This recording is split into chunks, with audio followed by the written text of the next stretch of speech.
Hello, j'espère que vous allez bien. Aujourd'hui, on va voir une petite technique qui peut être assez utile. Moi, personnellement, je ne la connaissais pas. En tout cas, je l'ai connue assez récemment. C'est de pouvoir convertir un fichier PDF en Excel et donc de travailler les données qui vont être allouées. Ici, comme on peut le voir, on a donc un PDF avec la population mondiale par pays, un classement, les pays, la population juillet 2021, la population projetée donc juillet 2023, avec donc du coup l'Inde qui passe devant la Chine. Voilà, vous avez plusieurs pages, 19, ok. L'idée, on va supposer que vous avez besoin de réaliser des calculs dessus, des graphiques ou autres. Une des techniques évidemment qu'on va tous utiliser, c'est de faire un copier-coller. Malheureusement, c'est très rarement efficace, tant sur la mise en forme notamment. Alors, on a notre fichier Excel ici qu'on a ouvert. On va aller dans les données. Donc, comme toujours, je suis en anglais, mais c'est assez simple de pouvoir suivre avec le Excel en français. Donc, on va dans les données, obtenir les données à partir d'un fichier. Et là, on voit qu'il y a une option à partir d'un fichier PDF. Ça, c'est plutôt cool. On va venir choisir ici le fichier que je viens de vous montrer.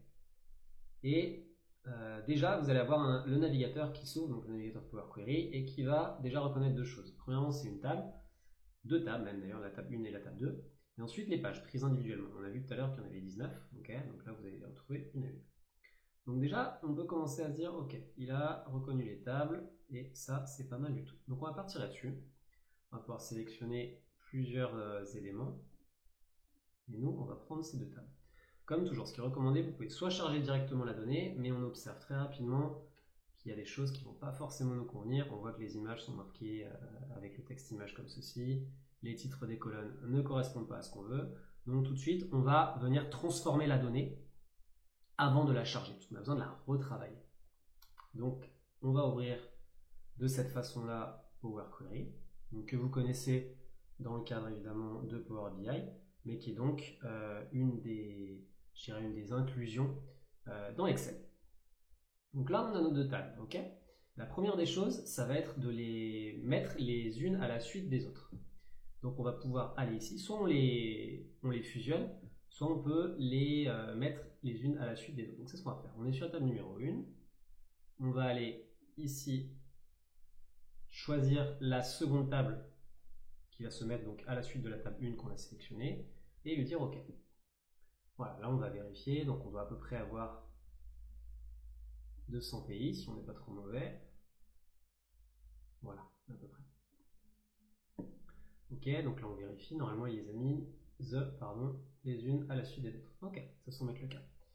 Alors là c'est assez intéressant, si on avait un fichier qui était à peu près propre, on pourrait mettre close and load et ce serait parfait, la vie serait belle. Or là on voit que c'est pas le cas, donc on va pouvoir faire quelques petites modifications qui vont paraître assez basiques, assez simples, mais qui vont très souvent vous servir dans Power Query, en tout cas moi au quotidien. C'est souvent ce genre de petites manipulations que j'ai l'occasion de faire. La première, c'est quoi? Ici, on voit qu'on a donc les titres de nos colonnes. Très facilement, on va pouvoir, à partir de l'onglet Home, mettre cette ligne en tant que titre de colonne, comme ceci. Donc ça, c'est la première étape. Comme toujours, sur la droite, donc dans Power Query, vous allez avoir les différentes étapes qui sont enregistrées. Donc ici, par exemple, on lui a demandé de venir mettre la table 1 en dessous de la table 2. Ici, de mettre la première ligne en tant que titre. Et là, il fait une petite opération automatique où il change son type de data. Mais ça, on l'enlève, parce qu'on va le refaire manuellement. Alors, qu'est-ce qui va nous intéresser? Ici, on voit qu'on a donc le texte image, puisque évidemment on avait un petit drapeau, comme ceci, et il ne le reconnaît pas. Donc on va pouvoir aller facilement remplacer en fait les valeurs. Qu'est-ce qu'on va lui dire? On va lui demander de nous chercher donc image, ça paraît basique, comme je vous l'ai dit, mais c'est très souvent utile dans Power Query. Et on va le remplacer par quoi? Bah finalement par rien. Okay, donc là il va nous enlever toute la partie image.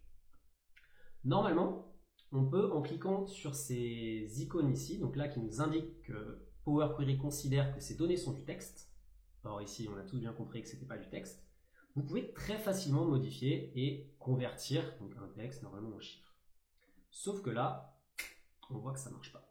Ça ne marche pas parce qu'en fait, dans ce PDF, vous avez des espaces entre chaque groupement de chiffres. Okay, donc ça ne va pas fonctionner. Encore une fois, on va pouvoir faire appel, donc là je supprime l'étape que j'avais ici, okay, on va pouvoir enlever les espaces. Alors on pourrait penser à une fonction trim, sauf que trim, ça ne va pas enlever les espaces qui ont été mis volontairement entre les chiffres. Vous savez, c'est lorsqu'on va avoir un petit peu des espaces que je considérerais comme masqués. Donc là, ce qu'on va faire, c'est qu'encore une fois, on va mettre remplacer les valeurs. On cherche quoi? On cherche un espace et on veut le remplacer par rien. On voit que c'est toujours en texte, ok? On va appliquer la même méthodologie sur la colonne avec la population donc, qui est projetée en 2023. Même chose, on met un espace, on remplace par rien. Maintenant, on va réessayer exactement la même manipulation, donc en cliquant sur le petit ABC qui nous indique que c'est du texte, et on va lui demander de le passer en chiffres. Ok? Là ça marche. Et là, ça marche. Alors ici, on voit qu'on n'a pas d'erreur. Okay, c'est la petite barre qui nous donne le statut de la donnée que nous avons. Voilà, si par exemple je laisse ici le curseur, je vois que j'ai 239 données et elles sont toutes valides. J'ai pas d'erreur. En revanche, sur la population ici, j'ai l'impression que ça se passe un tout petit peu moins. Donc on va pouvoir regarder ça. Déjà, on sait dès le départ. Alors si on descend, tac, tac, tac. Voilà, on a une erreur ici. Bon, ok, donc celle-ci, peut-être qu'on pourrait carrément la supprimer de notre base de données. Ok, donc là, en jetant un rapide coup d'œil, on voit qu'il y a une seule erreur. Ok, est-ce que c'est bien ce que ça nous indique? Une erreur. Donc moins de 1% de l'ensemble de la donnée. Et cette ligne-là, en fait, c'est évidemment les titres de ce qui a été considéré comme le tableau numéro 2. Donc ça, on va pouvoir, par exemple, la supprimer. Donc vous allez sélectionner cette colonne-là. On va mettre transformer ici. Pardon, transformer dans Home plutôt. Et on va pouvoir, dans les lignes, on pourra mettre supprimer les lignes et supprimer les erreurs. Ici, on se permet de le faire parce qu'on voit qu'il n'y a qu'une seule ligne qui est source d'erreur et qui en plus était initialement le titre de la table 2, ça ne nous intéresse pas. Ok, donc on enlève. Voilà, là on n'a plus d'erreur, ça fonctionne, ça fonctionne. La question maintenant, c'est peut-être de regarder les rangs ici, de voir s'il y a des choses qui ne correspondent pas forcément. Ici, on voit qu'on n'a pas forcément de classification pour ces pays, mais bon, c'est pas forcément un problème. Voilà, là on a nos données donc, qui semblent être bien organisées. On a du texte ici, on pourrait le passer tout à fait en chiffre si on le veut, par exemple. Ce serait même plus adéquat, donc on va le mettre là. Voilà, donc là encore une fois, on a une erreur. Pourquoi est-ce qu'on a des erreurs? Parce que soit on avait évidemment des nombres en texte qui ont été convertis en nombres, mais ici par exemple on avait des tirets, donc ça ne fonctionne pas. Okay, néanmoins, cette ligne-là, à la différence de la précédente qui était donc les titres de notre tableau numéro 2, on n'a peut-être pas forcément envie de supprimer la ligne Hong Kong. Alors, Hong Kong, si on regarde ici, on fait une petite recherche. Voilà, en fait Hong Kong il n'est pas classé. Donc de fait, c'est tout à fait normal que lorsqu'on convertit ce qui était initialement considéré comme un texte, on convertit un tiret en chiffre, forcément, ça ne va pas beaucoup nous aider. Donc ce qu'on va faire ici, c'est, au lieu de supprimer les erreurs, on va pouvoir tout simplement les remplacer par 0. Donc voilà, replace value, replace error, remplacer les erreurs, remplacer les valeurs.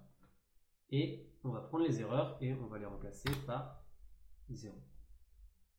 Voilà.